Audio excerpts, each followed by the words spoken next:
Hello students, मैं पीयूष राजपूत और आपका अपना चैनल पीयूष कोचिंग क्लासेस। तो बच्चों, मैंने आपको जो हमारी इलेक्ट्रोस्टैटिक्स का फर्स्ट लेक्चर था चार्ज एंड इट्स प्रॉपर्टीज, उसमें मैंने आपको एक डीपीपी दी थी, आपने की होगी और हो सकता है कि कुछ क्वेश्चन से आपको प्रॉब्लम आई हो, तो आप देखना कि आपकी क्या क्या गलती रह गई हैं। तो बच्चों शुरू करते हैं अपनी फर्स्ट डीपीपी। तो बच्चों फर्स्ट क्वेश्चन क्या कह रहा है, two identical metal sphere A and B have charge of +12 nanocoulomb and -6 nanocoulomb respectively. A neutral identical metal sphere C is touched to A then to B and finally remove। अब देखो बच्चों, मैंने आपको बताया था कि अगर हमारे पास आइडेंटिकल स्फीयर होते हैं और उनको हम टच कराते हैं तो दोनों पर इक्वल चार्ज का डिस्ट्रीब्यूशन होता है। क्लियर है इतनी बात? ये कॉन्सेप्ट आपको ये क्वेश्चन में मदद करेगा। यानी कि हमारे पास पहले हमने क्या लिया हुआ, एक C लिया हुआ है। अब हमने जो हमारा C है स्फीयर, वो न्यूट्रल है और जो बच्चों A और B हैं वो दोनों चार्ज्ड हैं। A पर जो है वो 12 नैनोकूलम और इस पर -6 नैनोकूलम है। ठीक है बच्चों, जब मैं इन दोनों को कांटेक्ट में लाऊंगा, किस किस को बच्चों, A को और C को, तो बच्चों A और C को जब कांटेक्ट में लाएंगे तो उसके बाद उन दोनों पर इक्वल चार्ज हो जाएगा। यानी कि पहले कितना था बच्चों 12, अब कितना हो जाएगा 6 और इस पर भी 6 नैनोकूलम। क्लियर है? अब हम क्या करते हैं बच्चों, इसको किसके साथ कर रहे हैं, C, यानी कि हमारा A है और ये C। अब इसको हमने किसके साथ कनेक्ट कर दिया, C को B के साथ। चलो भाई, ये C है, ये B है, इस पर +6 है और इस पर -6 है। तो फाइनली जो चार्ज होगा दोनों पर 0 0 हो जाएगा। इस पर भी 0 और इस पर भी 0। क्लियर है इतनी बात? कोई दिक्कत तो नहीं? क्लियर? तो भाई मैंने क्या बताया कि अगर हमारे पास आइडेंटिकल स्फीयर होते हैं तो उन पर जो चार्ज का डिस्ट्रीब्यूशन होता है वो इक्वल होता है। तो पहला आंसर क्या हुआ, what will be the charge on sphere C? 0। Okay, have electrons been added to remove from sphere C? तो देखो भाई, अगर किसी पर भी पॉजिटिव चार्ज आ रहा है तो उसका मतलब उसमें से इलेक्ट्रॉनों का ट्रांसफर हुआ है, और किसी पर निगेटिव चार्ज आ रहा है इसका मतलब उस पर इलेक्ट्रॉन आए हैं। तो हम ये कह सकते हैं कि जब मैंने A और B को टच किया तो इससे इलेक्ट्रॉन का ट्रांसफर हुआ, लेकिन जब C और B को टच किया तो B से C पर इलेक्ट्रॉन का ट्रांसफर हुआ। क्लियर है? अब पूछ रहा how many electrons are removed from और given to sphere C। Okay, तो सबसे पहले देखो A और C को कांटेक्ट में लाए थे। आपने फॉर्मूला पढ़ा था Q = Ne। कितना चार्ज है हमारे पास C पर, तो C पर चार्ज है हमारे पास 6 नैनोकूलम, N हमारे पास नहीं है, और 1.6 × 10⁻⁻19। क्लियर है? तो हमारे पास बच्चों ये आ जाएगा 1.6, 19 में से 9 गए 10। ओके, अब पॉइंट को हटाओ, 0 बढ़ा दो, कोई दिक्कत तो नहीं। 16 और 60, तो 16 कितने होते हैं हमारे पास, 3 × 48, कितने बचते हैं 12, पॉइंट लगाया 120, यानी कि 16 7 × 112 एंड 80। क्लियर है? तो C पर कैसा चार्ज है, पॉजिटिव, यानी कि इलेक्ट्रॉन रिमूव हुए हैं फर्स्ट, यानी कि number of electron removed from C कितने हैं, 3.7 × 10⁻10। अब उसके बाद देखो C पर कैसा चार्ज है, 0। अब इस पर इलेक्ट्रॉन आए हैं, यानी कि नंबर ऑफ, और इतने ही इलेक्ट्रॉन आए हैं, number of electron transferred to C कितने हैं बच्चों, 3.75 × 10⁻10। क्लियर है बात? तो मैंने क्या बताया कि अगर हम इक्वल मेटल स्फीयर ले रहे हैं, उन दोनों को कांटेक्ट में लाते हैं तो दोनों पर इक्वल चार्ज का डिस्ट्रीब्यूशन होता है। अगर किसी पर पॉजिटिव चार्ज है इसका मतलब इलेक्ट्रॉनों का उससे ट्रांसफर हुआ है, और किसी पर अगर निगेटिव चार्ज आ रहा है तो उस पर इलेक्ट्रॉनों का ट्रांसफर दूसरे से इस पर हुआ है। क्लियर है तीनों पार्ट में? कोई दिक्कत तो नहीं? चलो बच्चों देखते हैं नेक्स्ट क्वेश्चन। तो बच्चों देखो सेकंड क्वेश्चन क्या कह रहा है, in each of the following process that identify the nature of the charge body acquire, यानी कि हमारे पास एक बॉडी है जिसको हम डिफरेंट प्रोसेस के थ्रू गुजार रहे हैं, तो उस पर हमें चार्ज को बताना है। फर्स्ट क्या कहता है, charging by friction using another body with more work function value. मैंने आपको बताया था जब हम दो बॉडी को रब करते हैं तो उसमें एक बॉडी से इलेक्ट्रॉन का ट्रांसफर दूसरी बॉडी पे होता है, यानी कि जिसका वर्क फंक्शन कम होगा उससे इलेक्ट्रॉन का ट्रांसफर मोर वर्क फंक्शन वाली बॉडी पर होगा। यानी कि मैंने आपको बताया था वर्क फंक्शन का सिंपल सा मतलब क्या था कि उसे हम कितनी मिनिमम अमाउंट ऑफ एनर्जी दें कि उसमें से इलेक्ट्रॉन निकल जाए, यानी जिसका वर्क फंक्शन कम होगा उसमें से पहले इलेक्ट्रॉन निकलेंगे। क्लियर है इतनी बात? ओके, तो हम किसके साथ रब कर रहे हैं उस बॉडी को? जिसका वर्क फंक्शन ज़्यादा है। इसका मतलब जो हमारे पास गिवन बॉडी है उसका वर्क फंक्शन कैसा हुआ? कम, यानी उसमें से इलेक्ट्रॉन दूसरी बॉडी पे जाएंगे तो ये बॉडी कैसी हो जाएगी? Positively charge. ठीक है भाई, पहले का आंसर क्या हो गया बच्चों? Positively charge. ओके, कोई दिक्कत तो नहीं?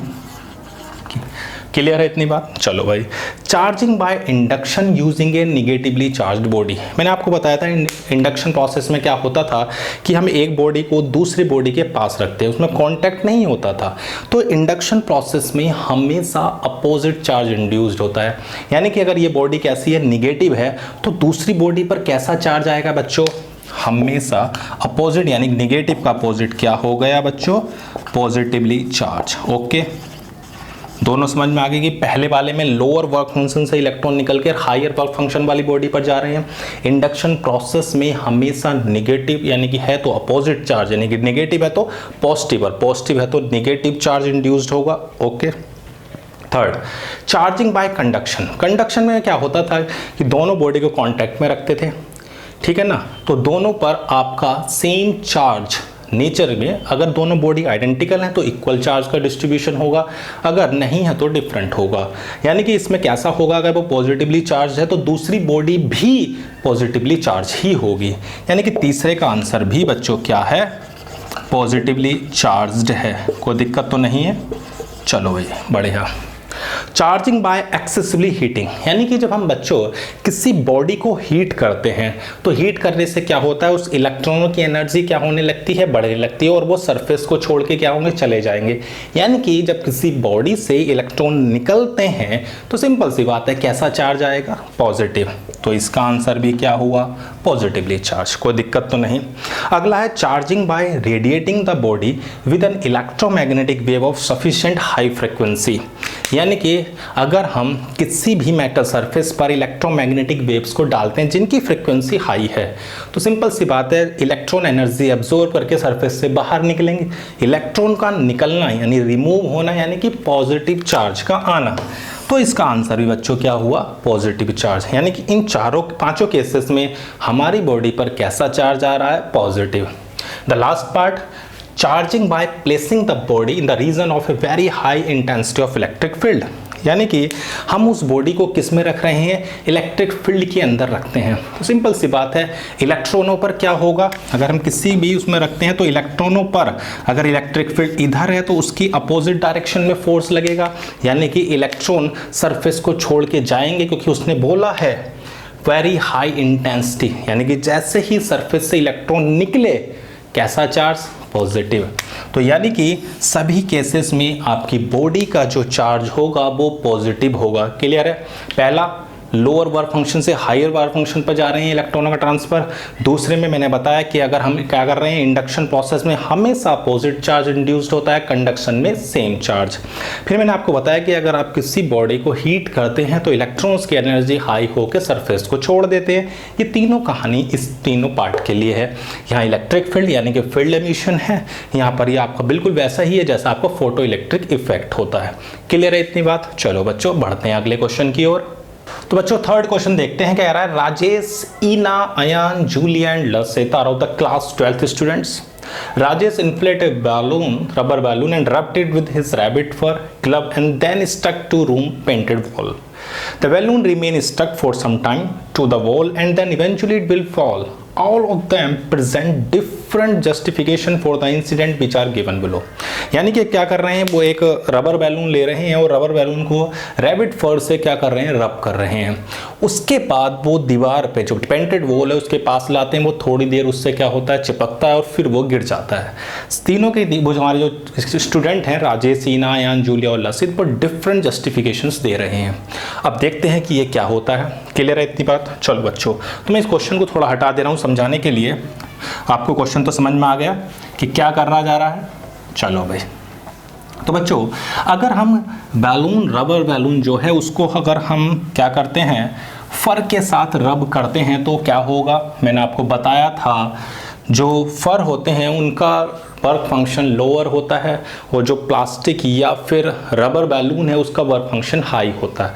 तो रबर बैलून जो होगा वो कैसा हो जाएगा, निगेटिवली चार्ज। ओके, मान लो ये आपका रबर बैलून है, कैसा हो गया, निगेटिवली चार्ज्ड है। ठीक है, जब इसको हम दीवार के पास लेके आएंगे तो क्या होगा, क्या होगा, जैसे ही हम उसके पास लेकर आए उसको, तो क्या होता है कि जो हमारी पेंटेड वॉल है उसके क्या होगा, इलेक्ट्रॉन्स रिपल करेंगे और इस पर पार्शियली कैसा चार्ज आ जाएगा, पॉजिटिव चार्ज इस सरफेस पे हो जाएगा। क्लियर है, यानी कि मान लो रबर बैलून है वो कैसा है, निगेटिव है। जैसे मैं इसके पास लाऊंगा तो वो क्या करेगा, इसके इलेक्ट्रॉन्स को रिपेल करेगा, जिसकी वजह से इस पर कैसा चार्ज दिखाई देगा, सरफेस पर पॉजिटिव चार्ज। और इन दोनों में क्या होगा, अट्रैक्शन, यानी कि वो दोनों एक दूसरे से चिपक जाएंगे। क्लियर है इतनी बात, यानी कि यहाँ पर कैसा चार्ज है, नेगेटिव, और यहाँ कैसा चार्ज है, पॉजिटिव। अब होता क्या है बच्चों, जो हमारे एयर मॉलिक्यूल्स होते हैं उन एयर मॉलिक्यूल्स के थ्रू ये जो इलेक्ट्रॉन्स हैं इनका ट्रांसफ़र होने लगेगा। ठीक है ना, पोलराइजेशन जिसे बोलते हैं, यानी कि ये जो नेगेटिव चार्ज है वो धीरे धीरे कम हो रहा है, जिसकी वजह से इन दोनों के बीच का जो अट्रैक्शन फोर्स है बच्चों वो भी कम होगा। क्लियर है, मैंने क्या बताया कि सबसे पहले रबर बैलून को जब हमने रब किया तो उस पर इलेक्ट्रॉनों का ट्रांसफर हुआ, वो नेगेटिव आया।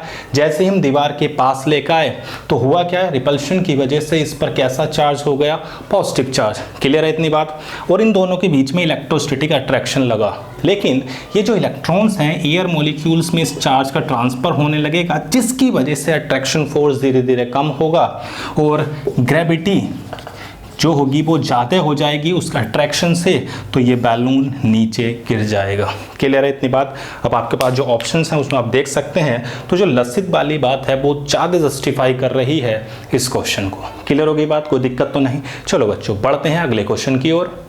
तो बच्चों क्वेश्चन नंबर 4 का कह रहा है, conductor has given a charge of +3 × 10⁻⁷ coulomb by conduction process, how many number of electrons are remove from the conductor. Simple सी बात है, किसी पर अगर पॉजिटिव चार्ज है तो उससे क्या हुए होंगे, इलेक्ट्रॉन रिमूव हुए होंगे। आपके पास क्या फॉर्मूला होता था बच्चों, Q = Ne। Q हमारा क्या है, चार्ज जो हमें गिवन है 3 × 10⁻⁷। n हमारे नंबर ऑफ इलेक्ट्रॉन्स हैं जो हमें निकालने हैं, और एक इलेक्ट्रॉन पर चार्ज होता है 1.6 × 10⁻⁹ कूलम। तो n की अगर हम वैल्यू निकालें तो 3 × 10⁻⁷ अपॉन 1.6 × 10⁻⁹। अगर आप इसे डिवाइड करोगे तो ये 1.875 × 10⁻12 नंबर ऑफ इलेक्ट्रॉन्स होंगे। कोई दिक्कत तो नहीं। ओके, सेकंड पार्ट कह रहा how much mass of the conductor decrease. Simple सी बात है, इलेक्ट्रॉन वहां से निकले हैं, यानी कि निकल रहे हैं, तो मास क्या हो रहा होगा, कम हो रहा होगा। तो हम निकाल सकते हैं मास ऑफ कंडक्टर डिक्रीज। तो बच्चों इससे आप सीधे से निकाल सकते हो, आपको पता है कि एक इलेक्ट्रॉन पर कितना मास होता है, तो 9.1 × 10⁻31। क्लियर है इतनी बात। तो अगर मैं 31 में से 12 को माइनस करूं तो कितने बचेंगे पहले, तो 10⁻⁻19। इन दोनों की अगर आप मल्टीप्लाई करोगे तो लगभग 17.1, यानी कि आप लिख सकते हो 1.71 × 10⁻18 kg। कोई दिक्कत तो नहीं है। क्लियर है इतनी बात। चलो भाई, फिफ्थ क्वेश्चन कह रहा charge produced by induction process is either less than और equal to charge on the body used for inducing the charge. Does this against the conservation of charge? No. तो इसका आंसर क्या हुआ बच्चों, ये हमारा फोर्थ था। फिफ्थ का आंसर हो जाएगा नो। क्यों बच्चों, मैंने आपको बताया था इंडक्शन प्रोसेस में कांटेक्ट नहीं होता। अगर मान लो ये हमारे पास क्या है, कोई निगेटिवली चार्ज रोड है, यानी कि इवेनॉइड रोड मैंने ली हुई है, ठीक है बच्चों। और इसके पास एक मेटल स्फीयर को लाता था, तो क्या होता था, जो इसके इलेक्ट्रॉन हैं और ये इलेक्ट्रॉनों में क्या हो रहा होता था, रिपल्शन।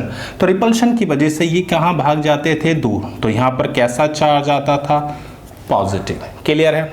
फिर हम क्या करते थे, इसको जब ग्राउंड से कनेक्ट करते थे तो ग्राउंड से कनेक्ट करने पर ये जो इलेक्ट्रॉन है वो किस में ट्रांसफ़र हो जाते थे, ग्राउंड में। यानी कि अगर हम इंडक्शन प्रोसेस देखते थे तो उसमें उतने ही इक्वल चार्ज या तो इस स्फीयर से ग्राउंड में जाता था या ग्राउंड से इस स्फीयर पाता था, इक्वल और अपोजिट चार्ज। क्लियर है।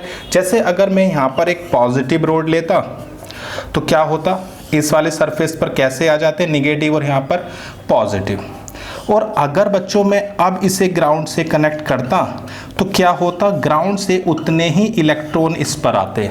तो हम ये कह सकते हैं कि इंडक्शन प्रोसेस में क्या हो रहा है कि उतना ही इक्वल और अपोजिट चार्ज या तो कंडक्टर से आपका किस पर जा रहा है, ग्राउंड में, या ग्राउंड से उतना ही किस पर आ रहा है, कंडक्टर पर। तो इतनी बात क्लियर है, कोई दिक्कत तो नहीं हमारे 4th और 5th क्वेश्चन में। चलो भाई देखते हैं नेक्स्ट क्वेश्चन। तो बच्चों क्वेश्चन नंबर 6 कह रहा है कि body has a negative charge of 0.2 microcoulomb. आपके पास जो डीपीपी है उसमें थोड़ा मिसप्रिंट था, आप इसे 0.2 कर लेना, जो आपकी वो डीपीपी 2 है। ठीक है। If the body has 2.25 into 10 to the power 12 protons, the number of electrons present in the body will be. देखो भाई, अगर कोई बॉडी बच्चों न्यूट्रल होती है तो उसमें जितने नंबर ऑफ प्रोटॉन होते हैं उतने ही नंबर ऑफ इलेक्ट्रॉन होते हैं, ये बात है। लेकिन बच्चों इस पे चार्ज कैसा है, निगेटिव है, मतलब इस पे कुछ एक्स्ट्रा इलेक्ट्रॉन आ गए हैं। कितने आ गए हैं पहले वो देखते हैं। तो हमारे पास बच्चों फॉर्मूला क्या होता है, अगर फॉर्मूले की बात करें तो Q is equal to NE। ठीक है भाई, Q हमारे पास है 0.2 इंटू 10 टू पावर -6 और यह है 1.6 इंटू 10 टू पावर -19। तो N इज इक्वल टू, इस पॉइंट को हटा के क्या मैं ऐसे लिख सकता हूं, upon 1.6 into 10 to power -19। Clear है। तो बच्चों हमारे पास ये कितना आ जाएगा, इसमें से 19 में से 7 गए तो कितने हो जाएंगे, 12। इसका पॉइंट हटाओ, यहाँ कर दो तो ये हो जाएगा 20/60। सही है, आप डिवाइड कर सकते हो 4 से, ये हो जाएगा 5 और ये 4। तो यानी ये 1.25 इंटू 10 टू दी पावर 12 ये आ गया। अब बच्चों जितने प्रोटॉन होंगे उतने इलेक्ट्रॉन तो होंगे ही, क्योंकि मैंने आपको बताया कि वो जो बॉडी हमारी न्यूट्रल होती है उस पर उतने प्रोटॉन है तो उतने इलेक्ट्रॉन तो होंगे। यानी कि अगर मैं टोटल इलेक्ट्रॉन की बात करता हूं तो बच्चों हमारे हो जाएंगे 1.25 into 10 to the power 12 plus 2.25 into 10 to the power 12।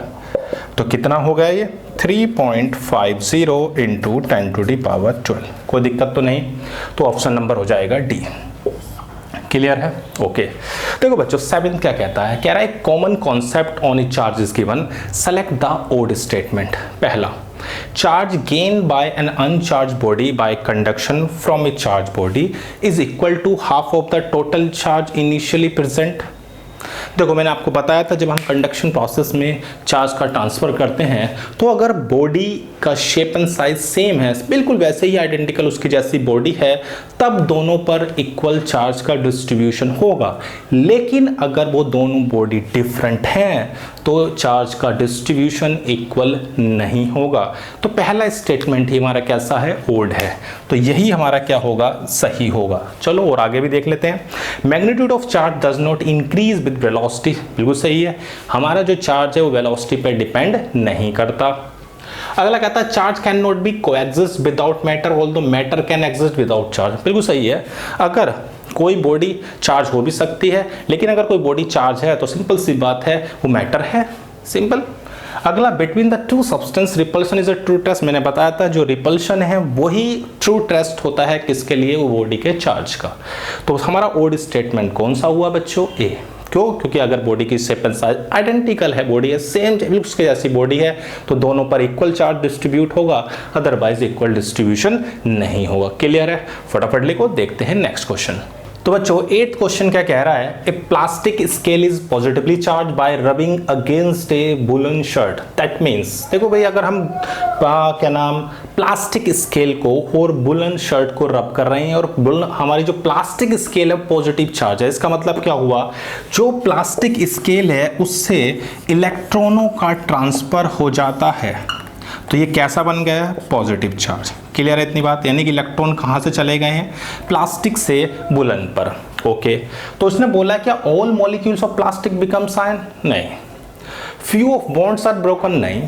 Few of atoms are ionised to release electron, बिल्कुल सही। कुछ इलेक्ट्रॉनों का ट्रांसफर हुआ जिसकी वजह से वो एटम्स कैसे हो गए, आयनाइज्ड हो गए। क्लियर है इतनी बात, चलो भाई कोई दिक्कत तो नहीं। अगला कहते हैं conductor has a positive charge, the conductor. देखो भाई, अगर किसी के पास पॉजिटिव चार्ज है इसका मतलब उसमें से इलेक्ट्रॉन गए हैं, यानी कि इलेक्ट्रॉनों की कमी हुई है।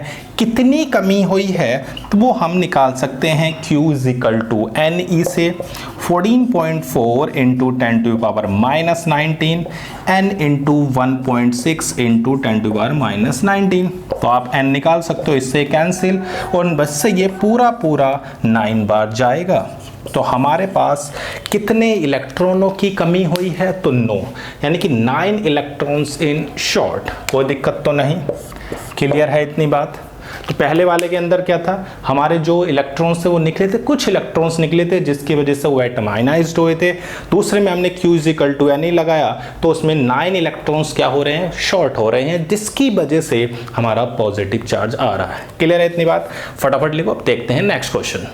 तो बच्चों क्वेश्चन नंबर 10 क्या कह रहा है, glass rod rubbed with fur is used to charge a gold leaf electroscope and the leaves are observed to be diverse. The electroscope disc is then exposed to X-ray for a short period of time. देखो बच्चों, अगर हम glass rod को रब करते हैं, मैंने आपको बताया था अगर ये ग्लास रोड है और ये फर है, तो जो फर होता है उसका लोअर वर्क फंक्शन होता है कंपैरेटिवली किससे, ग्लास रोड से। तो इसका मतलब इससे इलेक्ट्रॉन निकलेंगे और किस पे चले जाएंगे, ग्लास रोड पर। तो हमारी ग्लास रोड कैसी हो गई, निगेटिवली चार्ज्ड। ओके, अब ये जो ग्लास रोड है बच्चों आपकी कैसी है, निगेटिवली चार्ज्ड है। और ये हमारा क्या होता था, गोल्ड लीफ इलेक्ट्रोस्कोप हमने देखा था। अगर मैं इस ग्लास रोड को यहाँ पर लेके आता हूँ तो इस पर निगेटिव चार्ज है, तो इन सब पर भी कैसा हो जाएगा, निगेटिव चार्ज हो जाएगा।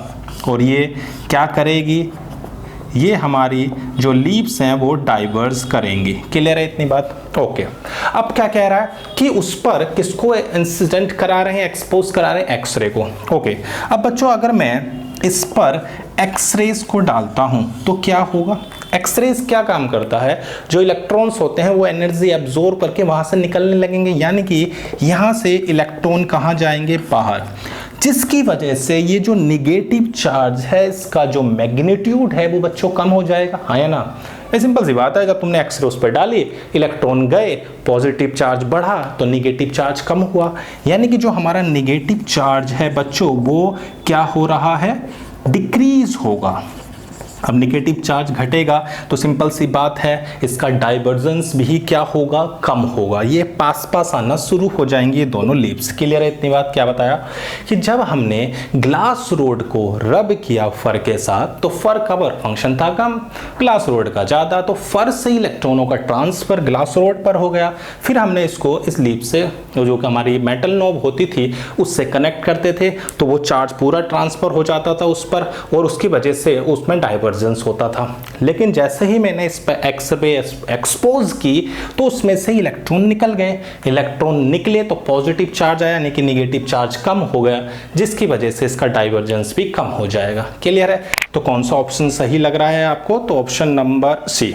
क्लियर है, कोई दिक्कत तो नहीं। ओके, अब अगला 11th क्वेश्चन क्या आता है, विच of the following charge is not possible. तो मैंने आपको बताया था इलेक्ट्रॉन से छोटा चार्ज आपके लिए पॉसिबल नहीं था, तो इलेक्ट्रॉन से छोटा चार्ज आपका कौन सा है, 1.6 × 10⁻⁻20 गुलाम, जो पॉसिबल नहीं है। क्लियर है यहाँ तक, कोई दिक्कत तो नहीं, लिखो जल्दी से। तो बच्चों क्वेश्चन नंबर 12 क्या कहता है, 5 balls नंबर 1 to 5 are check pair wise, ठीक है, 1 2 2 4 4 1 so electrostatic attraction while pair 2 3 4 5 so repulsion. आपको बताना है कि वोल कैसी है, जो वोल नंबर 1 है वो कैसी है, पॉजिटिवली चार्ज है, निगेटिवली चार्ज है या न्यूट्रल है। ओके बच्चों देखो भाई, मैंने आपको बताया था एक्चुअल में जो बॉडी चार्ज है उसके लिए हम जो टेस्ट करते थे वो हमारा रिपल्शन टेस्ट होता था। अब देखो यहाँ पर अगर आप ध्यान से देखोगे तो 2 और 4 अट्रैक्शन शो कर रहे हैं, यानी कि 2 और 4 जो हैं बच्चों वो कैसी हैं, हमारी अपोजिटिवली चार्ज है, यानी कि 2 और 4 कैसी हैं, अपोजिट चार्ज्ड हैं। क्लियर है बात। और वो बच्चों 3 और 5 के साथ कैसा शो कर रहे हैं, रिपल्शन, यानी 3 और 5 भी कैसी होंगी हमारी, देखो भाई 2 और 3 के बीच में क्या हो रहा है, रिपल्शन, तो यानी कि 2 और 3 जो होंगी वो सेम नेचर की होंगी, और 4 और 5 के बीच में रिपल्शन हो रहा है यानी कि उनकी नेचर भी सेम होगी। इतनी बात क्लियर। अब देखो बच्चों ध्यान से देखो, जो 1 है वो 2 के साथ भी अट्रैक्शन दे रही है, जो 1 है वो 2 के साथ भी अट्रैक्शन दे रही है, और जो 1 है वो 4 के साथ भी अट्रैक्शन दे रही है। और ये जो दोनों हैं बच्चों वो हमारी कैसी हैं, अपोजिट चार्ज। क्या ऐसा हो सकता है कि अपोजिट चार्ज के साथ कोई चार्ज बॉडी अट्रैक्शन दे दो अलग अलग के? पॉसिबल नहीं है। इसका मतलब जो हमारी वोल 1 है वो चार्ज ही नहीं है, क्योंकि भाई इंडक्शन प्रोसेस से उन दोनों के बीच में अट्रैक्शन हो सकता है। क्लियर है इतनी बात। तो जो वोल 1 है वो बच्चों कैसी है, न्यूट्रल है। क्लियर होगी इतनी बात। ये बात हमें समझ में आई कि 2 और 4 के बीच में कैसा है, अट्रैक्शन फोर्स है, मतलब ये पॉजिटिवली चार्ज है। ओके, और 2 और 4 जब अपोजिट हैं उन दोनों के साथ जो 1 है वो कैसा शो कर रही है, अट्रैक्शन। अगर कोई चार्ज बॉडी प्लस और माइनस दोनों के साथ तो अट्रैक्शन नहीं दे सकती, इसका मतलब वो कैसी बॉडी है बच्चों, न्यूट्रल है। ओके, अगले पाते हैं। कह रहा है charging by rubbing does not create electricity. देखो बच्चों जब हम किसी बॉडी को रब करते हैं, अगर एक बॉडी A है और दूसरी बॉडी B है, जब इनको रब करेंगे तो रब करने पर क्या होता है, इक्वल। अगर इससे इलेक्ट्रॉन इस पर निकल रहे हैं तो इस पर निगेटिव और इस पर कैसा चार्ज होता है, पॉजिटिव, यानी कि इक्वल अमाउंट होता है। जितना पॉजिटिव होगा उतना ही निगेटिव होगा, यानी कि टोटल चार्ज हमारा बच्चों हमेशा ही 0 रहता है, जो हमारी होती थी कंजर्वेटिव प्रॉपर्टी। क्लियर है इतनी बात। तो पहला कह रहा है charge produces a very small magnitude, बिल्कुल गलत है। Charge produce not a free charge, ये भी गलत है। Charge produce can not made to flow through, ये भी गलत है। अगला है charge is a conservative in nature, बिल्कुल सही है, क्योंकि रबिंग में इक्वल और अपोजिट चार्ज दोनों बॉडी पर होता है। जितना उस पर निगेटिव होगा दूसरे पर उतना ही पॉजिटिव होगा, और टोटल चार्ज क्या होगा, 0 होगा। क्लियर है यहाँ तक। चलो बच्चों फटाफट लिखो, बढ़ते हैं आगे। तो बच्चों क्वेश्चन नंबर 14 क्या कह रहा है, why does a charge comb attract bits of paper, the paper bits remain stuck to the comb forever. देखो बच्चों जब हम क्या करते हैं, किसी भी अनचार्ज पेपर्स के पास लेके आते हैं किसको, कॉम को, तो वो उसे अट्रैक्ट करता है। कैसे, सपोज करो आपके पास एक कॉम था, आपने किसी से इसे रब किया, मान लो आपने इस अपने हेयर से ही रब किया, तो क्या होता है कि इलेक्ट्रॉनों का ट्रांसफर इस पे हो जाता है। तो जो हमारा कॉम्ब है वो बच्चों कैसा हो गया, निगेटिवली चार्ज। सपोज करो आपका कॉम्ब कैसा है, निगेटिवली चार्ज्ड है। जैसे ही बच्चों ये छोटे छोटे से हमारे क्या है, पेपर हैं, ठीक है भाई, पेपर के पीसेस हैं। जब हम इसके पास लेके आते हैं बाय इंडक्शन प्रोसेस, इन सब पर कैसा चार्ज आ जाता है बच्चों, पॉजिटिव चार्ज, और ये क्या करते हैं, अट्रैक्ट होते हैं।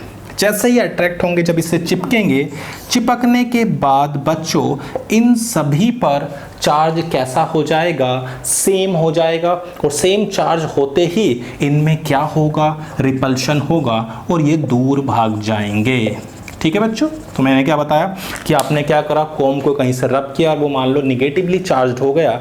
जैसे ही हम उसको पेपर के पास लेके आते हैं तो क्या होता है कि उस पर एक अपोजिट चार्ज प्रोड्यूस हो जाता है और उनमें अट्रैक्शन फोर्स होता है और वो चिपक जाते हैं। लेकिन थोड़ी देर के बाद उन पर सभी पर चार्ज सेम हो जाता है, जिसकी वजह से उसमें रिपल्शन होता है। अब आप ऑप्शन दे सकते हो कि paper bits remain stuck to the comb forever, गलत।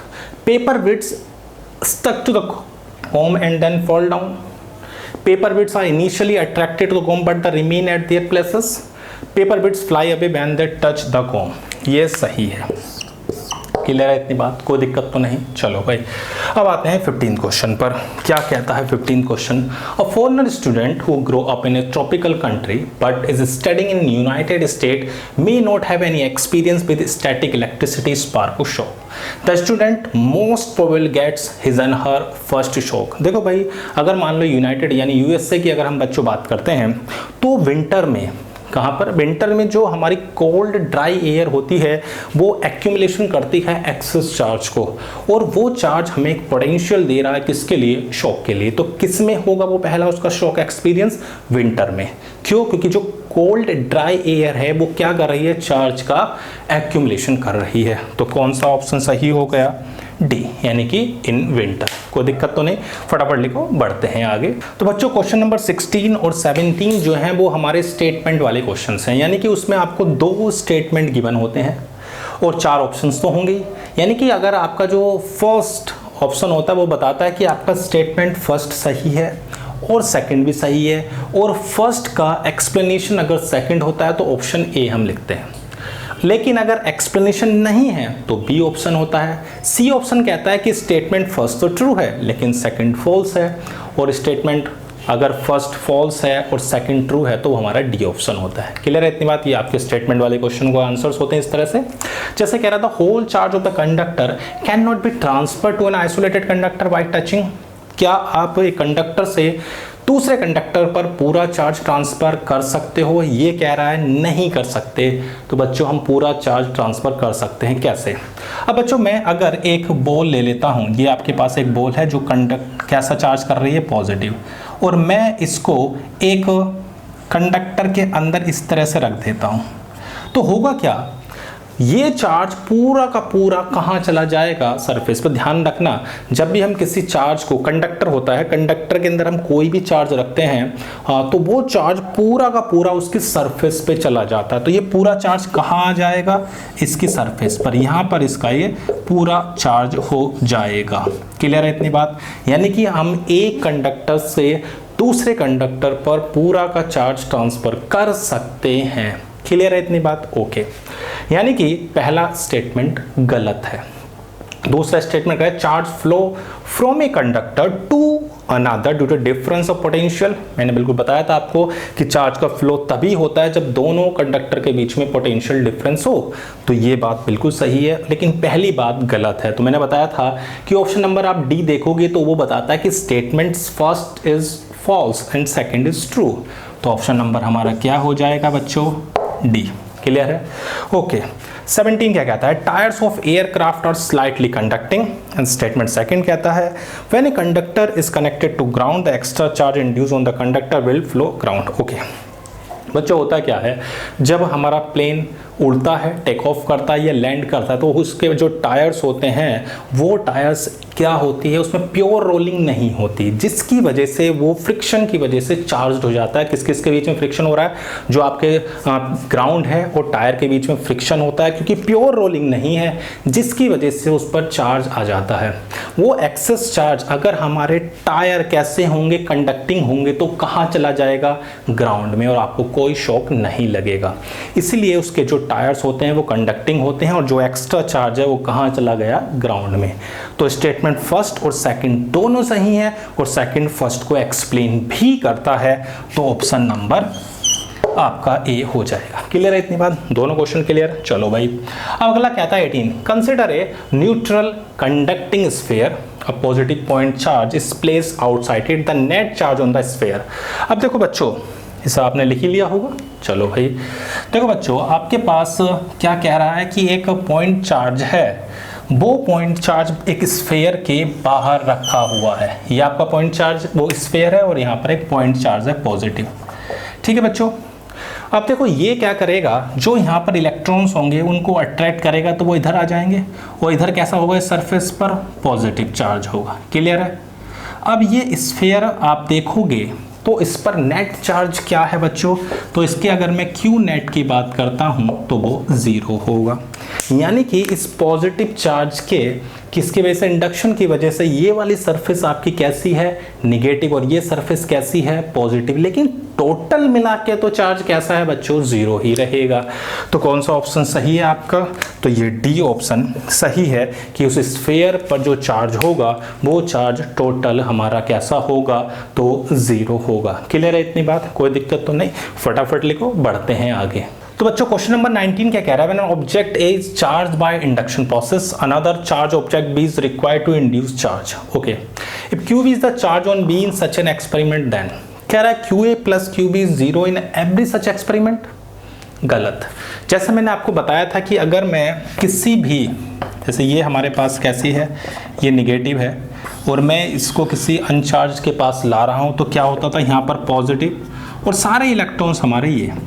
तो अगर मैं बात करता हूँ चार्ज की, क्या इन दोनों पर चार्ज मिला के ज़ीरो होगा, बिल्कुल नहीं। ज़रूरी नहीं है कि जितना इस पर निगेटिव हो उतना ही उस पर पॉजिटिव चार्ज हो। आप इसे वायर से कनेक्ट कर दो, ठीक है भाई, और क्या होगा, तो इस पर पॉजिटिव चार्ज आ जाएगा। लेकिन ये ज़रूरी नहीं है बच्चों कि जितना इस पर नेगेटिव होगा उस पर इतना पॉजिटिव होगा। हाँ, ये कह सकते हैं कि अपोजिट नेचर का चार्ज होगा। क्लियर है इतनी बात। दूसरी बात, जो चार्ज इंड्यूस्ड होता है उसके लिए फॉर्मूला आप याद रखोगे, QB is equal to QA 1 minus 1 upon KA। KA जो होता है वो डाइलेक्ट्रिक कांस्टेंट होता है A का। डाइलेक्ट्रिक कांस्टेंट जो बताया था मैंने आपका, एक तरह से परमिटिविटी का रेशियो था। क्लियर है इतनी बात, हमने पढ़ लिया है ये।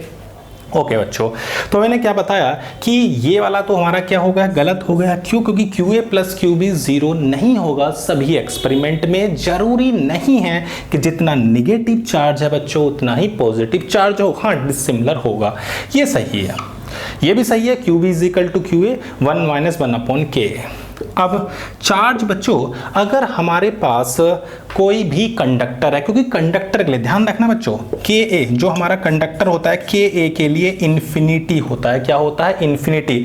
तो सिर्फ कंडक्टर के केस में ऐसा होगा कि आपको जो भी चार्ज नजर आएगा वो अपोजिट चार्ज होगा और इक्वल होगा, सिर्फ कंडक्टर, क्योंकि कंडक्टर में ये कैसा होता है, इन्फिनिटी। क्लियर है इतनी बात?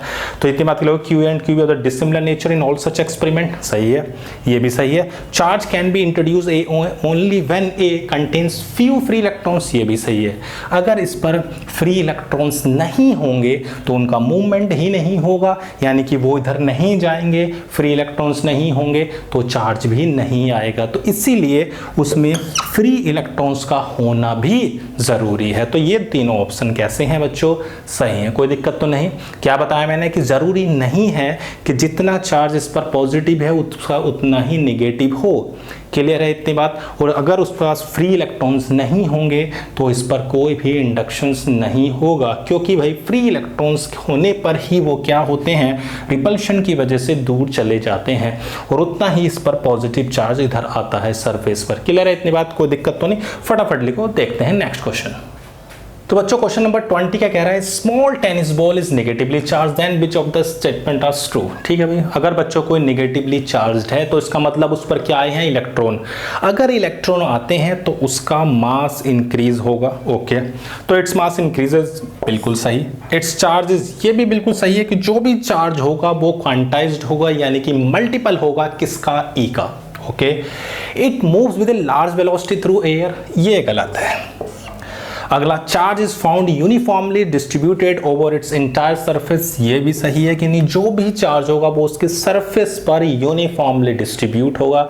यानी कि ये कह सकते हैं अगर कोई बॉडी नेगेटिवली चार्ज है यानी कि उस पर इलेक्ट्रॉन आए हैं, यानी कि उसका मास बड़ा है, और जो भी चार्ज होना है सिंपल सी बात है वो मल्टीपल ऑफ ई तो होगा ही। ओके, अब ये कहता है when a plastic comb is charge by rubbing it against silk cloth then net charge occurred by the comb is typically a few microcoulombs if that charge is 3 microcoulomb and mass of the comb is 35 gram then. Okay, जब बच्चों हम किसी भी com को रब करते हैं किसके साथ, सिल्क क्लॉथ के साथ, तो सिंपल सी बात है जो हमारा कॉम होगा यानी कि जो प्लास्टिक का है वो कैसा हो जाएगा, निगेटिवली चार्ज होगा, और रबिंग की वजह से वो हीट भी करता है, यानी कि कॉम आकार निगेटिव चार्ज, बिल्कुल सही है। Com is bound by rubbing, ये भी सही है। कॉम शो है very little change of mass, ये भी सही है। मैंने बताया था कि क्या हुआ, इलेक्ट्रॉन का ट्रांसफर होने की वजह से उसका मास थोड़ा सा बढ़ गया। और लास्ट कह रहा है combing is difficult when com is charge. देखो भाई, जब बच्चों हमारा जो चार्ज है वो क्या नाम कॉम है वो चार्ज हो गया, जब हम उसको बालों में करेंगे तो वो क्या करेगा, अट्रैक्शन की वजह से बालों में कंघा मारना मुश्किल हो जाएगा, यानी कॉम्बिंग जो है वो डिफिकल्ट हो जाएगी चार्ज होने की वजह से। तो ये ऑप्शन भी क्या है हमारा सही है। क्लियर है इतनी बात, कोई दिक्कत तो नहीं, फटाफट नोट करो, देखते हैं नेक्स्ट। तो बच्चों हमारा लास्ट क्वेश्चन क्या कह रहा है, two object A and B are charge, Q A charge on A and Q B charge on B, then match column first and second. Okay, तो हमारे पास बच्चों तीन प्रोसेस हैं, बाय फ्रिक्शन, इंडक्शन और कंडक्शन। मैंने आपको बताया था जब हम दो बॉडी को रब करते हैं तो रब करने पर एक बॉडी से जो इलेक्ट्रॉन ट्रांसफर हो रहे थे किससे, लोअर वर्क फंक्शन से हायर वर्क फंक्शन की ओर, यानी कि एक बॉडी हमारी कैसी हो गई थी नेगेटिव और दूसरी बॉडी हमारी कैसी हो गई थी पॉजिटिव, यानी दोनों पर इक्वल और अपोजिट चार्ज होता था, यानी कि मैग्नीट्यूड में बच्चों वो सेम होगा लेकिन वो नेचर में अपोजिट होगा। यानी जब दो बॉडी को रब करते हैं तो जितने इलेक्ट्रॉन इससे गए हैं उस पर उतना ही पॉजिटिव चार्ज होगा।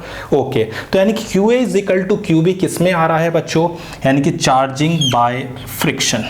ओके, और मैंने आपको बताया था जब हम कंडक्शन में करते थे, यानी कि एक बॉडी हमारी चार्ज है, मान लो QA है, और दूसरी बॉडी अनचार्ज है, जब इनको कनेक्ट करते थे तो मैंने आपको बताया था कि दोनों बॉडी आइडेंटिकल हैं तो दोनों पर इक्वल चार्ज हो जाएगा, यानी कि फाइनल चार्ज बच्चों QA/2 इस पर होगा, QA/2 इस पे होगा, यानी कि दोनों की शेप एंड साइज यानी बिल्कुल आइडेंटिकल है, दोनों पर चार्ज भी सेम हुआ, किस में, कंडक्शन में।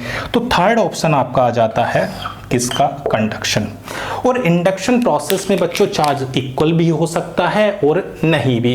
अगर ऐसा है कि एक बॉडी चार्ज है दूसरी पर उतने सफिशिएंट फ्री इलेक्ट्रॉन्स नहीं है, सफिशिएंट फ्री इलेक्ट्रॉन्स नहीं है तो चार्ज लेस देन और इक्वल टू हो सकता है। तो ये कौन सा हो जाएगा हमारा बच्चों, इंडक्शन। यानी कि पहला ऑप्शन आपका Q है, दूसरा R है और तीसरा P है, तो हमारा फर्स्ट ऑप्शन बिल्कुल सही होता है, कोई दिक्कत तो नहीं। तो बच्चों ये हमने अपनी first DPP charge and its properties complete कर ली है, आपको समझ में भी आ गई होगी। और आपको जो आपकी सेकंड DPP है वो कूलम्ब्स लॉ पर बेस्ड है, जो हमारी वीडियो थी यानी जो लेक्चर था थर्ड, उसके डिस्क्रिप्शन में आपको मिलेगी, आप करना ना भूलें। तो बच्चों आज की क्लास में सिर्फ इतना ही, थैंक यू।